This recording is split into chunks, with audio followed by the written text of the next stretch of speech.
ఇక BRS working president KTR కేంద్ర మంత్రి బండి సంజయ్ కి లీగల్ నోటీసు పంపారు. ఫోన్ ట్యాపింగ్ కు సంబంధించి బండి సంజయ్ చేసిన వ్యాఖ్యలు అవాస్తవమని, నిరాధారమైనవని, అవి తన ప్రతిష్టను దిగజార్చే ఉద్దేశంతో చేసినవని కేటీఆర్ లీగల్ నోటీసులో పేర్కొన్నారు. ఈ నెల 8వ తేదీన బండి సంజయ్ నిర్వహించిన పత్రికా సమావేశంలో చేసిన ఆరోపణలపై కేటీఆర్ ఈ నోటీసును పంపించారు.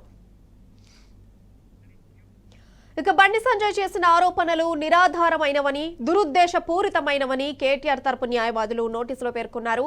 బండి సంజయ్ తన హోదాను దుర్వినియోగం చేస్తూ ప్రజలలో కేటీఆర్ ప్రతిష్టను దిగజార్చడానికి ప్రయత్నిస్తున్నారని నోటీసులో ఆరోపించారు.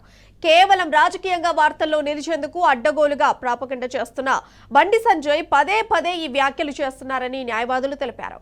టెలిఫోన్ ట్యాపింగ్ ఆరోపణల వల్ల కేటీఆర్ ప్రతిష్టకు భంగం కలిగిందని, తెలంగాణ రాష్ట్ర ఏర్పాటుతో పాటు ఆ తర్వాత మంత్రిగా కేటీఆర్ అనేక రంగాల్లో అద్భుతమైన సేవలందించారని, అయితే బండి సంజయ్ పదే పదే చేస్తున్న వ్యాఖ్యలతో తన క్లయింట్ కేటీఆర్ పరువుకి భంగం కలుగుతుందని నోటీసులో పేర్కొన్నారు.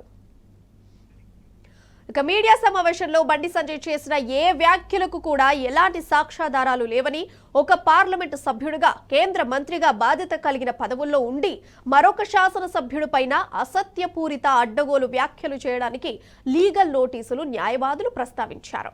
బండి సంజయ్ చేసిన ఆరోపణలకు ఎలాంటి ఆధారం లేదని, ఇవి కేవలం రాజకీయ ప్రయోజనాల కోసమే చేశారని నోటీసులో స్పష్టం చేశారు. ఈ నేపథ్యంలో బండి సంజయ్ కేటీఆర్ కు బేషరతుగా క్షమాపణ చెప్పాలన్నారు. కేటీఆర్ అతని కుటుంబ సభ్యులపై భవిష్యత్తులో ప్రత్యక్షంగా లేదా పరోక్షంగా ఎటువంటి దురుద్దేశపూర్వక వ్యాఖ్యలు చేయకుండా ఉండాలని నోటీసులో డిమాండ్ చేశారు.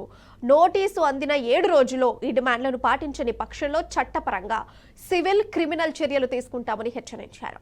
ఈ ఆరోపణల వల్ల కలిగిన నష్టానికి బండి సంజయ్ బాధ్యత వహించాల్సి ఉంటుందని నోటీసులో పేర్కొన్నారు.